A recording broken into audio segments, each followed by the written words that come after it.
how to get 8BitDo controller to work on Mac in 2026. Now on 8BitDo controller, you need to first of all switch to the D input or macOS mode before pairing. Mac operating systems handles generic HID devices better than X input over Bluetooth. So if button feels wrong or don't respond, this can be the cause. So you need to turn the Bluetooth off on your Mac and then you just have to turn it back on.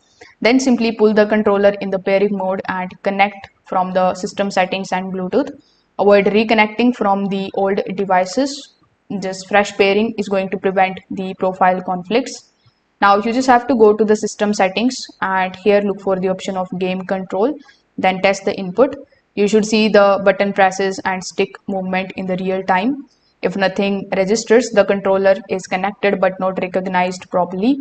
So in order to fix it, you can just simply fix the button mapping issue. So if the buttons are swapped or incorrect, you can reamp them inside the game settings or through the tools like Steam input. The Mac operating system doesn't always assign the Xbox style layouts automatically, so each game may needs its own mapping. So these are the steps that are going to help you get your 8BitDo controller working properly on Mac. So you can try these and let me know if that works. Thank you.